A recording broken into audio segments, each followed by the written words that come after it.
the back out, showing my black ass. Engine in the glass house, started in the crack house. Obama went the back route, killed Bin Laden, another 4 up in the black house. Still got the max out, pull a mask down like a mascot. Still trick with bitches, I would money her with ass shots. Good, had room for one more, I took the last spot. He has his own Twitter. After this, I'm gonna plug his Twitter because he's speaking facts, man. Like, we're working on some stuff, and it's gonna be great. We have some, but now, yeah, let's talk about Zambia, man. How you doing? Yo, can you hear me? Yeah, I can hear you. Can stream What's good? hear? Can you? What's good, y'all? Can wait? Can the stream hear you, or I'm confused? Wait, I'm I don't know. looking at I'm my not. account. Okay. I'm the stream is not in front of me right now, so I'm just Okay. on Discord. All right. I'll just wait for someone to say it in chat. But yeah, bro. Like, were you hearing like the general gist of what I was saying? Okay. Okay. Yeah. Okay. Good. Did you hear the general gist of what I was saying with Zambia and just like what it means in general for Africa?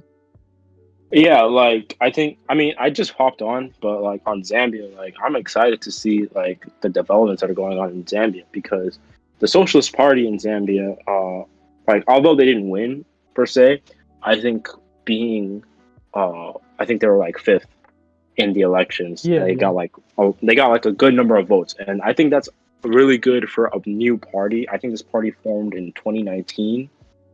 I want to say 2019. I could be wrong. Yeah. This Yeah. party formed really early. It's a young party, and it's already seeing these numbers on their first official election season. And although the neoliberals won, and that's not like that's not great for Zambia, especially because I know this guy wants to take more IMF loans. Yeah. Specifically, this guy. Um, I think we're gonna see more interest in the Socialist Party in Zambia, especially as the socialists start discussing the nature of neoliberalism within Zambia and within Africa itself. So I'm really excited to see how the party itself grows into something new. Absolutely, dude. Like, and I think the Socialist Party of Zambia, it can learn something from this election.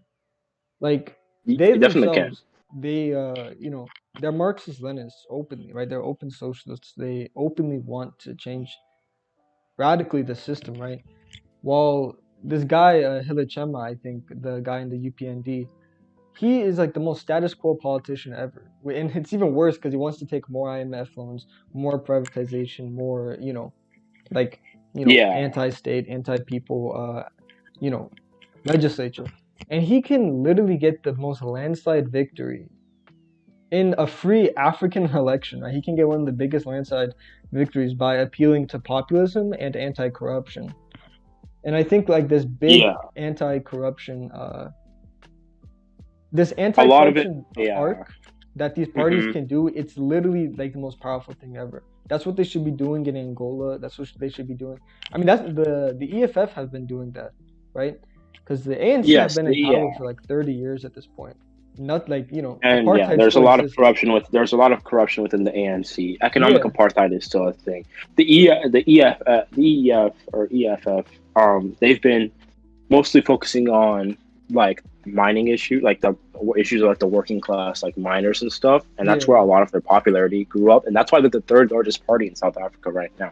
yeah, Because like I have my grievances against like that party, like they have like some trot lines. I think they might be trots, yeah. um I think so. but even with that, like you gotta hand it to them because they're organizing people.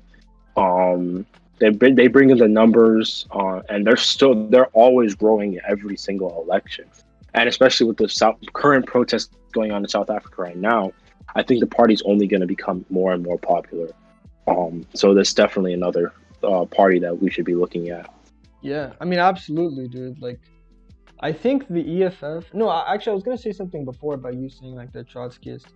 Like, obviously, we don't agree with Trotskyists. They're they're Yeah, pretty poisonous. I'm not a trot. Sorry, I'm not a Yeah, trot. at least in the West. But I was like saying like Fred Emembe, he has a lot of criticisms, right, against China, and it's like I don't even think he thinks it's socialist, but I'm like at some point it's like, who cares? It's like this guy is literally being like the real movement when it comes to Zambia, right? Like I think a lot of Like people. Hmm? mhm.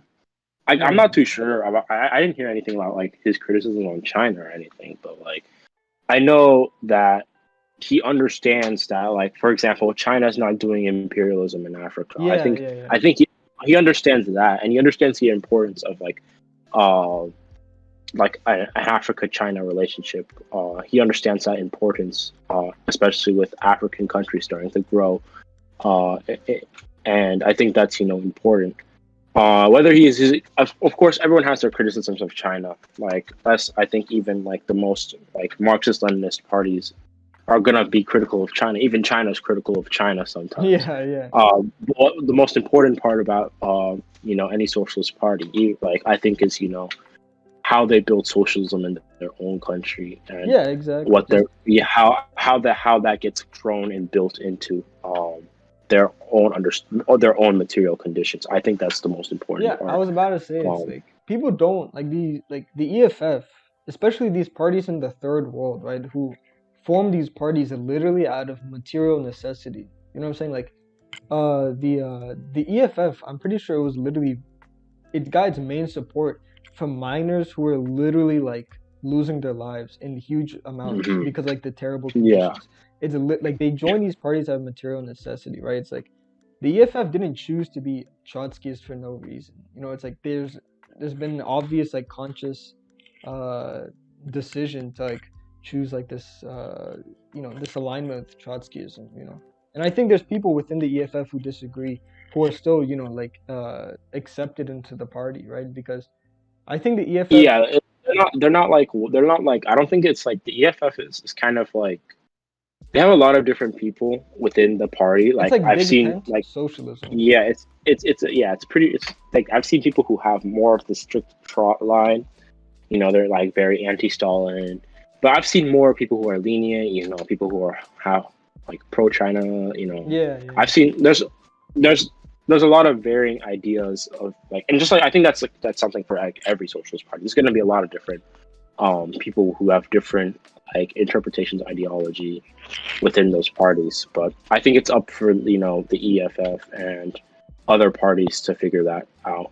Make sure those contradictions and those like different lines are uh, confronted, so that there's an understanding of what needs to be done.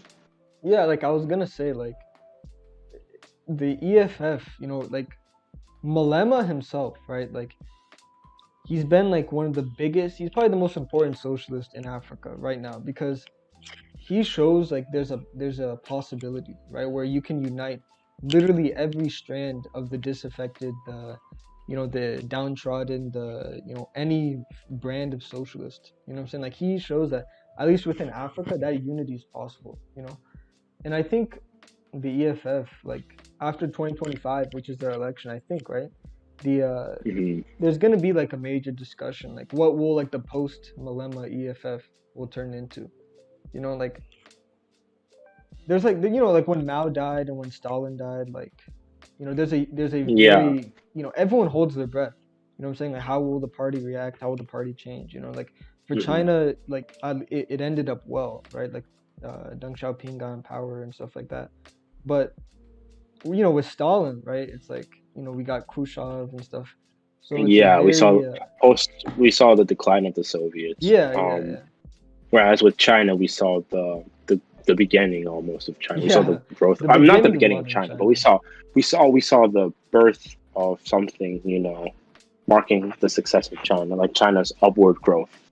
We Yeah, saw yeah, that yeah. with the rise of Deng, and then many other leaders in China, and then of course Xi Jinping, all be contributing to the growth of the country. And now China is one of the most powerful countries in the world. It's a great Marxist-Leninist nation, um, and they're still going strong, and they're still proving that socialism is something that is a reality that works, and it's a great alternative. It's the only alternative that we have that against capitalism. So Yeah, China's proves that every single day. absolutely. Like it's and it's also interesting with the EFF, right? Because yeah, they call themselves Trotskyists, but what they really do claim is a Sankara legacy. They openly call themselves a Sankarist party. The legacy of Yeah, Sankara and like legacy of African I don't even think like the EFF really calls themselves Trotskyists. It's just Yeah, that they like Trotsky off. Like they yeah. It like was like an Trotsky, they don't internal like Stalin. document. It wasn't like very Yeah, but like you can call them Trots if you want. Like yeah. I think it's a little more. I think it's a little more complex than But that. like But yeah, exactly. It is more complicated because like let's be honest, there's those MLs who are like very dogmatic, or like they hear the word Trotsky and then like they immediately say like no or whatever, right? Like but it's like the only thing that can save South Africa at this point is literally the EFF, right? They can be like any other party, and it wouldn't work, right? Like there's a very specific reason why the EFF, with the path it took, right? That it's becoming as big as it is now. It's literally the fastest growing political party on earth, right? There's I don't think you could change anything about it and get the same result, right? And it's yeah, inspiring the hell out of African socialism, all of it, like Imembe, for example, right? And Estawatini, you know what I'm saying? It's a very successful model, just like this big tent, model of including every single person. It's like democratic centralism, right? yeah. I do want to see. I do want to see how that evolves though. I want to see how, because there's obviously issues within like a lot of like the modern socialist communist parties in Yeah, Africa, especially since a lot of them are new. Um, so I want to see how they confront those issues, and if they're able to confront them, because like one of my worries, especially with like parties like the Communist Party of Swaziland, my concern is that like um, they kind of move away from Marxist Leninism. They kind of move away from the initial ideology, and they kind of just end up residing within like liberal democracy or something like that. That's like one of yeah, my concerns. But I think these parties have proven like they will come to that bridge once they get there. I'm pretty confident that these parties will push through and figure out the issues that reside within things such as like whether it be fighting against like the current governments that exist within Africa or whatever they may be going against. I think they'll figure it out. I have faith they'll figure it out. These are parties that some of these parties exist for a long time. Other of these parties are new, but I think as they continue to grow and more people and more brains come in, I think we'll see great things. yeah. No, like it's I think what you were saying about like the fear of like these parties just uh I don't know if it's the right word to use, but just de-radicalizing in the sense of like Hmm. Because it's something we've seen before, right? yeah, no, that's exactly what I was gonna say. It's like the I think just millions, like hundreds of millions of people know it's like that path, like we can't take that path anymore. It's like uh Tanzania had the same thing, right? Angola, Mm. what else? Uh Like all of them, honestly, yeah, like yeah, exactly. ANC, MPLA, Yeah. SWAPO, Yeah, exactly. Swap, I was gonna FREMLO, say. All those countries ZANU, like PF. they've been in power. Like all these countries have had like very strong socialist, very dedicated, very strong socialist origins. But then Hmm. once they get into power, like they completely drop it. Like it's kind of sad to see too, because like they have the means of power, right? Like South Africa is one of the richest countries on earth, right? Angola has an incredible mineral wealth, right? Even Namibia has like lots of uranium and lots of resources. Like they don't need the West to bankroll them. You know what I'm saying? It's like there's Yeah, a I think a lot of the issue with like the old parties was because it's really hard to follow up when you had Neto, you had Mikel, all these like great figures, powerhouses of African socialism and yeah, Marxist Leninism in the continent. Like they were, I would say like I want to say one, they died way too soon, whether that's from imperialists hijacking or something unrelated. Like I know Neto died from like I think lung cancer or something. yeah, yeah, Um, but like a lot of these leaders died way too soon. And that kind of left like this kind of gap, you know, Like that especially power when these, vacuum. yeah, and then the people who come up, that's the people who usually took power afterwards. You know, the Soviet Union is falling. Yeah, yeah. Like socialism's already in this global decline at that time. So people like all these opportunists and stuff kind of pop up, You and it's see really that unfortunate. that's like the I guess it makes I think it's bad to hypothesize about it, but it's like It Africa is, but literally could like have been the last bastion of socialism, alongside with China, there was a right? huge block that existed in Southern Africa. Yeah, yeah, yeah. We saw like movements all over Southern Africa. You know, Um, we saw a lot of movements in West Africa also. You can't forget about those, but those were a yeah, little yeah, early on, like in Mali, Ghana, uh, yeah, yeah, yeah. Mali, Ghana, Guinea, Guinea. yeah, Like we see these, but those are more strictly, you know, focused on African socialism, Pan Africanism. definitely, yeah. But I you know, we actually, saw all those movements like I actually, pull up. what's it Oh, called? sorry. Hmm. Like, I don't want to interrupt, or I don't even want to like hype it up or whatever, but like the last video, I was literally saying like the West Africans, like Ghana and stuff like that, like they were really focused on Pan Africanism because they really had like very artificial borders, right? Like, but Yeah. with Southern Africa, there's a very distinct unity. Like I was saying, like there's with West African Pan Africanists, there was a movement called Negritude, right? It was especially with Francophone Africans, right? Like Yeah. Leopold Senghor and stuff like that in Senegal. It was strictly Pan Africanism. It was the appreciation of all of African culture, all the unity of all Africans, decolonization and whatnot. It was a very strictly Pan African movement. Like uh, Leopold Senghor, like none of the intellectuals, because it was mostly an intellectual movement, none of the intellectuals in Negritude were very focused on nationalism or tribalism or whatever. They were dedicated uh, to the Pan African dream, you know. And Nkrumah was the same way. Obviously, he wasn't a Franco, you know, he didn't speak French, but there was a very distinct camp with the Pan African Congresses, right? Uh, Yeah. I think in 1945, before all those, I think there was 5 Pan-African Congresses until Manchester, and all of them they were dominated by the French Africans, who were more focused on staying within France, maintaining colonialism, but with equality, right? But then all of a sudden, hmm after World War II, after the fall of France, right, people were like, "Wow, we can actually secure our independence," and you know, Vietnam was proving it through armed struggle, right? Yeah. And Vietnam, Algeria. yeah, yeah, exactly.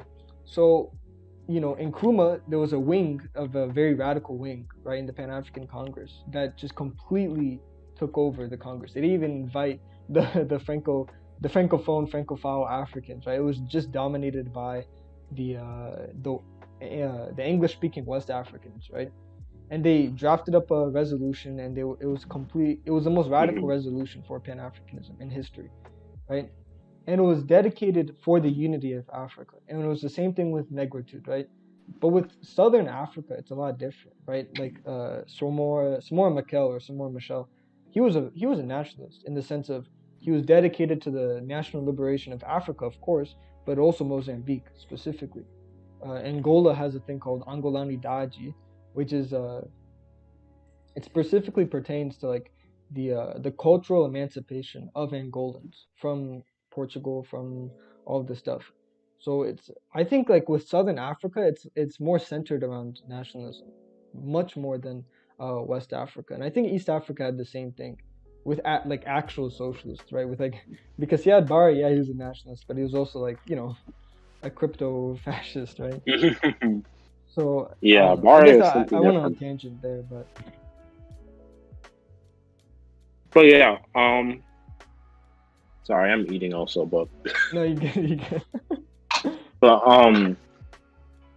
I think the difference comes from like those two regions. Is like Southern Africa was kind of still under like physical colonial rule. So like you know like Namibia, um, Mozambique, Angola, Zimbabwe, South Africa, they were all really pretty much under the control of Europeans or European settlers in some way, shape, or form. Um, Whereas, like, countries like Ghana and stuff, like they were at the point in time where these countries, like, in the Southern Africa, were kind of building their own movements. They were already, free, free, quote Yeah, unquote. They got their independence, but that's a good neocolonialism point. still reigned. That's a good like So, the like, I think the development of, like, socialism in those two regions have differed because of the conditions that existed. There was a need for nationalism. There was a need for Marxist-Leninism more in the southern regions of Africa because those elements directly were fighting against imperialism. Like hardcore imperialism was bashing into southern Africa. oh And while definitely there was, yeah and with like in West Rhodesia, South Africa, Africa. yeah, and in West Africa, while don't get me wrong, there was imperialism in form of neocolonialism and whatnot. The priority was over there was because they got their freedom that we solidify. We become more united in our struggles and our efforts of building socialism within the continent, and that was more of the priority in like regions like Western Africa. That's why Ahmed Sekou Toure, Kwame Nkrumah, um, Kieto, like all these different leaders were trying to Yeah, do that. They're trying to solidify themselves closer together, because that was the priority at the time. I mean, dude, I mean, it's intuitive, you know what I'm saying, and like it completely adds up, cause like Guinea-Bissau, right? That's not in Southern Hmm. Africa, right? But there was a deep struggle for independence of Yeah, they were still under Guinea-Bissau. colonial occupation. Yeah. Yeah, but it's like because of especially the Portuguese, right? They really wanted to hold on their colonies, right? They really Yeah, wanted to because fight for it. yeah. So all the colonies that came out of Portuguese colonialism, they were fiercely nationalist in the sense of they won their liberation through armed struggle and whatnot. But with Amilcar Cabral, I think there's a deep veneration of the guy, and I think it is Guinea-Bissau, but it's no, what you were saying, it does add up because it's the same thing with Algeria too. Obviously, they're them being pan-Arabists and stuff like that. It did detach them from pan-Africanism, but also they're very deeply nationalist as well. While countries that didn't really have to fight in the same way, like Iraq and Syria, uh, and I don't my knowledge on pan-Arabism is a lot. It's very limited, right? But uh, there were many Syrians and Iraqis and stuff like that who were very ready to just like give up their countries and be like, yeah, we're ready to become a pan-Arabist country, right? That's why like Syria and Egypt united no problem, right? There was actually more support in Syria for I the mean, United there's Arab I think Emirates. I think there was a difference. There's a difference between Pan Africanism and Pan Arabism Oh yeah, of because, course, yeah. like, I think there's a lot of issues that come within Pan Arabism, and there's a lot of people who can talk about that. I know there's a person on Twitter. Um, that person is like an Iraqi communist. Like I think Baghdad Bolshevik. On Twitter. That's an account you all should check out too. But I know there's there's a lot of issues that come within Pan Arabism itself, especially like how it tends sometimes minorities that live Oh within yeah, that yeah. region Like tend to be excluded, like the Assyrians and yeah, yeah. Like there was terrible stuff that happened to the Berbers. Kurds. Yeah, yeah, especially. Yeah, Berber but identity during the like French, it was like still popular, but like the FLN, they really assimilated the Berbers, because they're like yeah, they're Pan-Arabists. So there was like a very but like deep cultural, you know, but genocide like happening. yeah, but yeah. I mean I need to read more into the UAR, the Nasser's UAR project, Yeah. because I'm not too educated on that. I've heard, like different stories about like Syria's involvement in it, like how Marxism, like the communists in Syria, were not too keen about the UAR project. But I still need to read on into that a lot more. But definitely, I think even with like Algeria, there was interest with the Pan African struggle, even in Algeria. Algeria participated a lot within conferences, and Nasser himself also Yeah, yeah. participated a lot. They both participated a lot in general. within those conferences of Pan-Africanism. You know, Nasser helped out in the Nkrumah and Lumumba a lot. You Yeah, know, yeah, yeah. their families were living in Egypt, you know, when both of them were kind of, you know, thrown out of, or killed, or whatever the situation was going on in their countries. Nasser gave those families homes. And I mean, that's not to say that's like, you know, that means Nasser is like this principled Pan-African. But that is to say, you know, there was, even in the countries that, you know, had a more focus on you know, the Pan-Arabism, Arab socialist movement, there was still a lot of interest in Pan-Africanism in those countries. I'm reading a comment right here. I would dispute that it's not a problem with Pan-Arabism, or rather a problem with specific leaders like Saddam. I mean, yeah, you can say I'd almost agree with that statement. Like, definitely, like, you know, the leaders are the ones who make the ideologies, right? The people who practice those ideologies are going to be, you know, the examples that we use when we understand, you know, how this ideology and how this ideology works. I don't think Saddam himself was. Was Saddam a Pan-Arabist? I mean, he was a Ba'athist, right? So, But I think Baha'ism is different. no, Ba'athism is still Pan-Arabist, but it's not. Is it? I think it I think it's. pertains. I think it. No, no. I don't I know. don't know. Yeah, I'm not too educated in the topic. But yeah, I mean, obviously, there's a lot of things you can say about Saddam. But the point is I was trying to make was that, like, you know, but yeah, like, I can criticize the leaders, but I can also criticize, like, you know, the ideology itself is like being put into practice by those leaders itself. So in a way, it's the ideology being put into practice, right? But that's how I see it, at least. But again, I'm still reading into the Middle East and Middle East North Africa region and their experiences with socialism and whatnot. So I'm not going to say I'm an expert on this topic. Well, I'm not going to claim any expertise on anything. This is just a discussion for it. So don't attack me. Don't attack me. Nah, dude, I think that's a good segue, dude, for what I was gonna talk about with the Sudanese Communist Party, right? You know, we're talking about Pan-Arabism, Pan-Africanism. We'll Oh just meet in yeah, the middle with very Sudan, right? So, I interesting. think there's this guy named African Comrade. I'm gonna plug his Twitter after this stream as well. But he's a really cool guy. He's a good friend of mine, and I knew him from the infrared server, but I mean, he's just a cool dude, right? He's very involved with Sudan and stuff like that.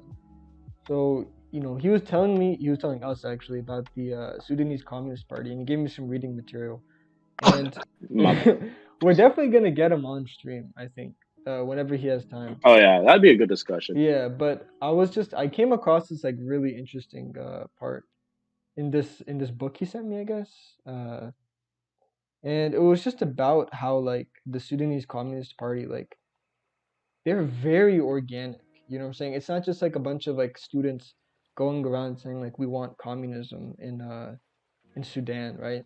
Like, and I think that was, I guess until I get the part, I think that's what the problem with the Ethiopian student movement was that they were just like, let's bring, everyone's bringing communism to their country, so let's do it for ours. There wasn't an organic movement or demand for something like that. But let me get what I was gonna try to find. And I'll go on display. Okay. Yeah, okay, I found it. So it's this. It says here. So it's basically saying the SCP, right? They're very religious. They pause their meetings for prayers, and they pray themselves all the time for their meetings. And many of their, it says here, it says here, a lot of their supporters think socialism, it's a dedicated component with Islam, right? And I think like that's I mean, I'm not a Muslim myself, but I think that's like such a beautiful thing, in the sense like it really speaks on the organic nature of the Sudanese Communist Party. Like, they've been here for decades, and they've been really, and it just shows, like, there are communist parties who like at this point, like if you want to have a party, right, in the Arab world or even in Ethiopia or whatever, and you just say we're gonna completely ditch religion and like we're just gonna suppress it, or whatever, you're not gonna get anywhere, right? So these people, like, I think they understand that. It really speaks like the grassroots nature of the Sudanese Communist Party, and I think especially now, like I was talking with you guys, like the revolutionary potential in Sudan and just with this party, it's like because they already have these ties with the people themselves, these practitioners of Islam. I think like it completely like changes their I think it changes the viewing by the people of the party. Like it also says here, like religious judges are leading members of the Sudanese Communist Party. Like it's a very like they just mesh, right, in a very beautiful way, I guess, socialism and Islam, and like in a way that it works, right? Like I mean, this is a very it's the second largest party in like the Middle East, North Africa region for communism, right? So I think just mentioning that, I think it's important for like what African and just Middle Eastern socialists should do in the sense in pertaining with religion, right? If you come from the country you come from is like very secular, like the culture itself is very secular, then you obviously don't need to do what the SCP is doing, right? But if you come from a country where the like Ethiopia knows it, right, where it's a very religious country, right, you can't abandon that, because God knows like people won't abandon that, especially like in the countryside and stuff like that. People are not gonna abandon that for like Yeah, some you're gonna have to, like, any communist party that's trying to build, like any socialist or communist party that's trying to build uh any sort of like revolutionary party in a country that has a huge religious population has to answer the issue of religion. I think that's, especially if you're going to try to do anything within the Middle East, you have to answer the issue of religion. Otherwise, no one's gonna take you seriously. You have to respond to that, and I think, like, of course, Marxist Leninists, obviously, any sort of country that comes from that has followed the Marxist Leninist line is going to be secular. But even with that, there has to be this, like, people think like we're gonna like communists are gonna like destroy religion, right? Like there's this thing where it's like, yeah oh my god, communists are gonna like just burn every church down, yeah destroy every religion, and that's not the case, right? What obviously it's gonna, we're advocating, like we would, most Marxist Leninists advocate for the rights of religious freedom and everything, but at the same time, the government's going to be secular. Like see China, for example. Like there are practicing Muslims and Buddhists and Christians all within China, right? But the government itself is like, it's a secular government. It's a government that's like most if not all the people working there are like atheists, right? But yeah that relationship with the religious communities in those countries is good. You see China building mosques. You see China, like have, like, you see big religious celebrations happen in China and other countries. It's not like, like these countries, especially like countries like Cuba, who have a huge Catholic population, or any of these other countries. Laos has a huge Buddhist population. These, like, they don't like erase religion completely, right? Religion is something that is going to exist, especially when these countries start off building socialism. So what the yeah Sudanese Communist Party is doing, I think is very interesting, and it's along the lines of what many socialist parties have done in the past and will probably do in the future as well. Which is interact with the religious ideologies that exist within the country. No, absolutely. Like it's just like you were saying, it's like it's a question that has to be answered.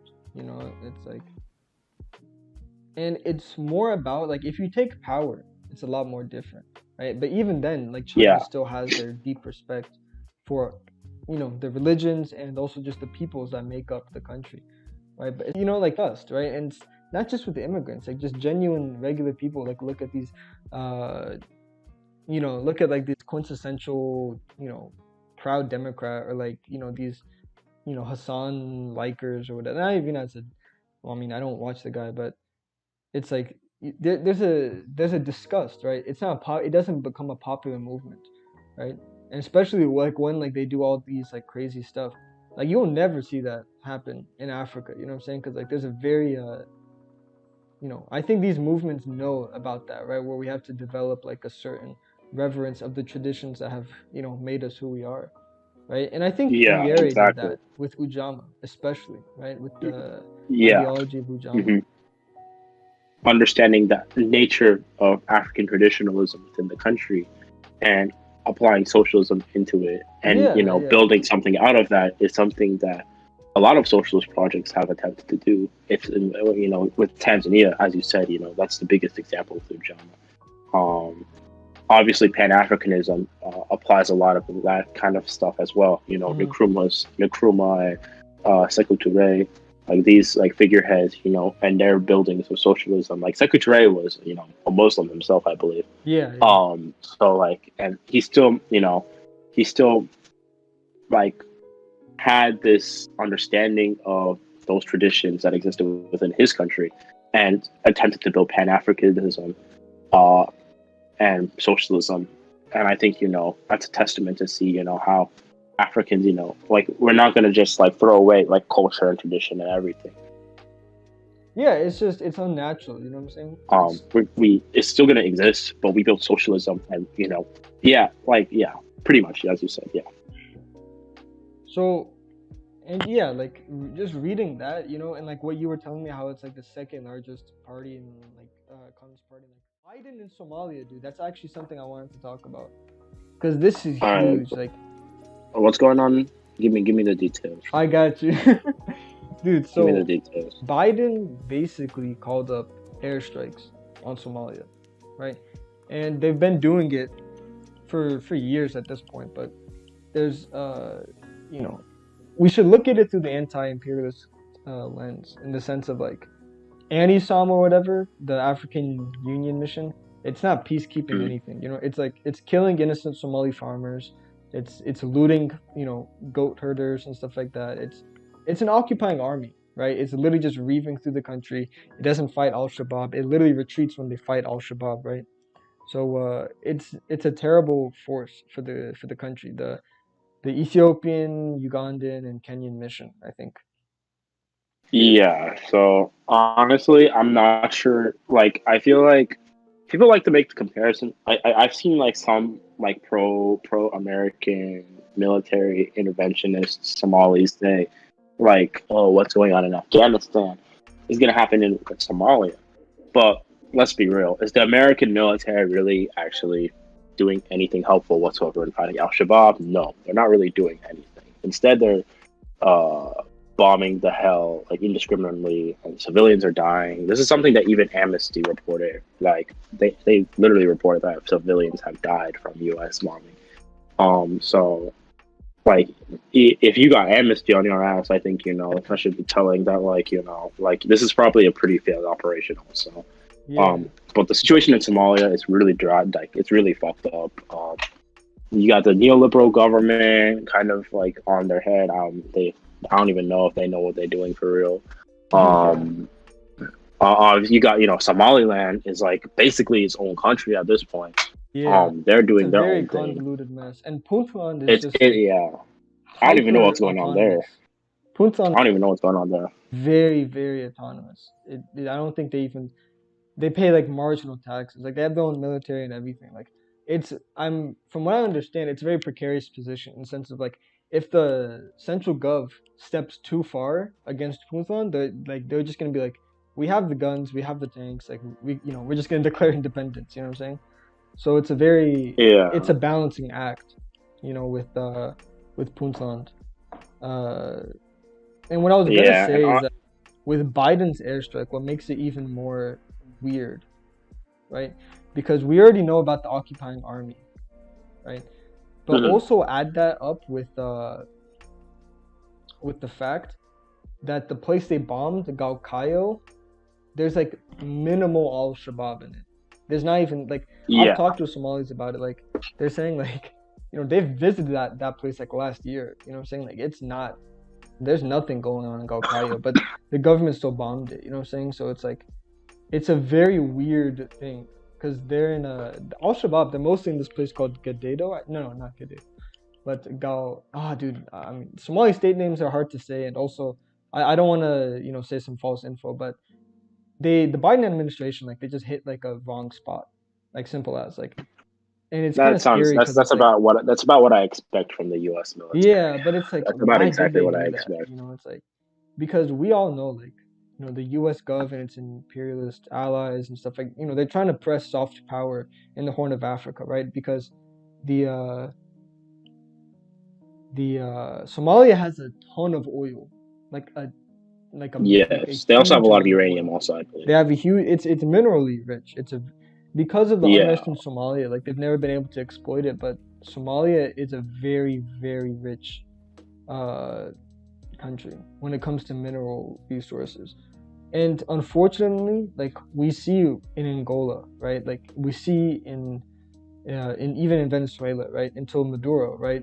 Where it's like, your country can have all the resources it can have, right? But if it's under, like, the American imperial and when I say Maduro, I mean, like, before, like, Chavez and Maduro, but, like, your hmm country can have all the resources in the world, right? Like, Venezuela literally has, like, the most oil reserves on Earth, yeah. I'm pretty but sure it's it's the like, most oil-rich country in the it world. is Yeah, so easy for America to make you like an imperial puppet, right? And considering that uh that the amount of oil that Somalia has, like, it will obviously have like a effect on the prices of oil, right? yes. Coupled with the fact that Saudi Arabia are the ones funding Al Shabaab and all the Wahhabi terrorists and stuff like that. Like, there's some, like, America wants Somalia to stay in the situation where it is now, just a rump state that can't exert control of its country, well, a very small amount, and that's under constant attack from terrorists funded by America, right? That's why, they have like a straight up an occupying force in their country, right? So if Somalia tries to do anything, they can Yeah, easily just like it. call them up, right? Yeah, Like, we know, like, we've seen they can that just. firsthand, right? Like, America told Ethiopia to march into Mogadishu, and we did, right? It's like, this isn't new, hmm It's not like a hypothetical at this point. Like, if Somalia does try to exert itself, uh, America will try to respond, because Somalia tapping into its resources will have like a huge effect on the Horn of Africa and the Middle East too. Because it will mess up oil prices maybe, and just having an oil-rich country sovereign, right? Just completely independent like Venezuela, like, it's a ginormous threat to the American empire, right? So it's solidarity towards Somalia, and in general, it's a very scary position, because America is also trying to exert power in Eritrea and also Ethiopia too. So it's a very precarious situation in the Horn. Yeah, people kind of underlook the Horn of Africa because like low key, probably one of the most biggest targets of like imperialism, outside of the Middle East itself and South America, because of its one, we're right there smack dab in the Red Sea, right? Yeah, yeah. That Sudan, Egypt, Ethiopia, Eritrea, Djibouti, Somalia, all these countries, Yemen, all these countries are in that area where trade is going to be the most lucrative. And also, these are all countries that have lots of resources. Um, and it's more beneficial for countries like, especially like Saudi Arabia, who has like their own oil industry. Mm, It's beneficial for like the House of Saud, to like keep oil rich countries like Somalia in check, ensure that they're continually destabilized, um, so Saudi Arabia can exert its own sphere of influence, which is beneficial to the Americans also. That's why yeah. Saudi Arabia and America, they've been screwing in Somalia for a long time. Like, you can look this up, but I've done reading on how, like, the Ogaden War, like the U.S. and Saudi Arabia really pushed they really pushed the Siad Barre. Siad Barre into going into war with Ethiopia. Like, Siad Yeah. Barre, like, he was on the verge of he was definitely considering Castro's Horn of Castro's idea Africa of and like Yemen. so like a unified project of socialism between Ethiopia, Somalia, Eritrea, Yemen. Like, he was definitely considering it, but bribery, and I think he was also pressured by the U.S. and Saudi Arabia because they were also trying to get Somalia into their sphere of influence. And of course, the interest in expanding the Somali state. Um, all these things, really pushed, that war, and that destroyed not just the socialist experiment in Somalia. It marked the decline of that because, Sabare would turn away from socialism and Yeah. he'll basically be in the U.S. camp till the end of his days, pretty much. And like you can even he literally bought like tons of weapons off of Reagan, uh, and then a lot of those weapons were used in the Isaka genocide. So, this is when he was already pretty much moved away from Marxist Yeah. Leninism at that point. I mean, But it's Siad also Barre it had. also Oh, go ahead. no, go ahead. What were you saying? I was just saying, like Siad Barre, like he had, like the chance was in front of him because Yemen and Ethiopia, they were really friendly. Like South Yemen and Ethiopia, like if the civil war probably didn't happen, like the Yemen would have probably there would have probably been like a very loose union, because like with especially if Eritrea wasn't controlled by the EPLF by the time, because like just Siad Barre joining in, like I don't know why he didn't. I mean, obviously we know why he didn't, but it's like it's a very sad and missed opportunity. Because I was talking to you about it before, like the united Horn of Africa with Yemen, socialist, controlling like the straits of the Red Sea of Yemen, like having a socialist country controlling world trade, like that's like a very threatening and very dangerous thing, right? China already does that. but Yeah.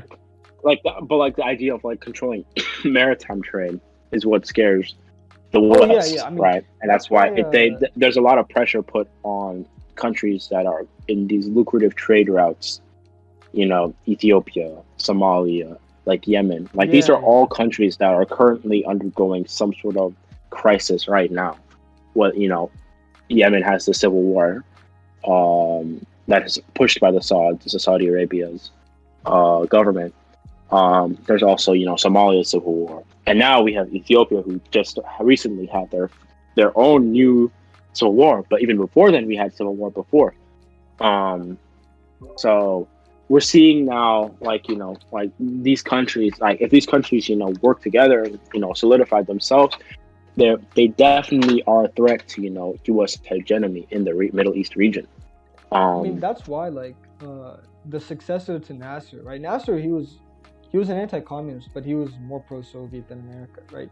That's why his successor, Anwar Sadat, like he privatized everything, like he became super pro-America, and that's also why Mubarak, who was like the most pro-American guy ever in Egypt, that's why he also got into power later on, because I'm pretty sure Anwar he did something against the nation of not nation of Islam, Brotherhood of Muslim Brotherhood, sorry, and they killed him, and then Mubarak got into power, and he was just completely aligned the country towards America, right? And Egypt, yeah, that's even where he today, had a Egypt. strategic position. Yeah, even today, Egypt has been a pretty solid American ally. Sisi has been very much cooperative with both Trump and Obama. Um, I think Egypt's one of the biggest receivers of arms. Like maybe third. I want to say third, but I'm not sure. I want to say third after like Israel and maybe Saudi, but um, they're definitely like they get a lot of arms from the U.S. Um, but that's besides the point. So we see what the point is that Somalia has been under attack from imperialism for a long, long time, and it's still today.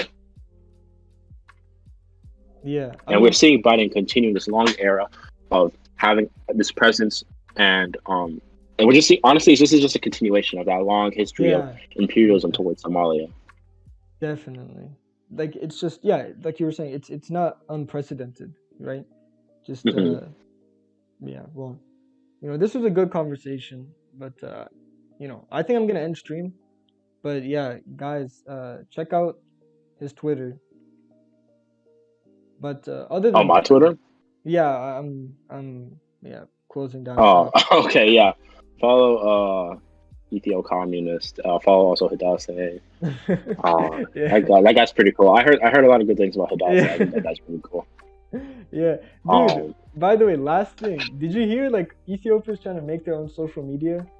Like, oh yeah, I saw that. I'm like, shit. Like, yeah. okay.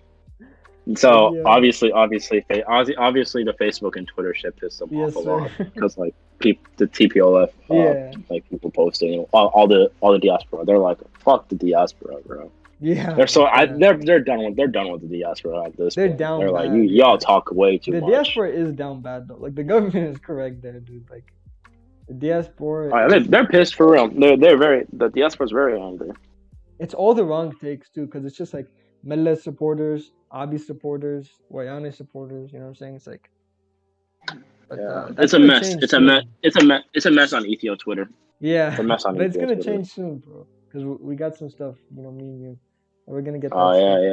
We're Yes, cooking. We're sir. cooking. I'm almost done on my end. Bro? Okay. Yeah. All right. Well, I'm gonna see you later, bro. This was a very productive stream, dude. Especially this conversation on Somalia. Right? I think I'm gonna specifically cut this up for Somalia because, yeah, dude, this is you know, deep solidarity with Somalia, dude. You know, 'cause I Yeah, hope I they. have a lot of solidarity towards the Somali communists. I Yes. know there's a lot of y'all on Twitter and everything, Pan Africanists, Somali Pan Africanists, Somali communists. Huge solidarity to you all. Solidarity to the Eritrean communists and Pan Africanists. Solidarity to all communists and Pan Africanists, Marxist Leninists in Africa and in the world. This is a move. We all have our own movements and struggles. Solidarity to you all. That's really it, bro. Power to the people. Yes, sir. Yes, sir. All right. See you, bro. See ya. All right, see ya. All right. That was a dope stream. I'm gonna close up shop and yeah. Thanks guys for everyone who watched. Check out his Twitter. I'm gonna post it again. And other than that, yeah. See you guys later.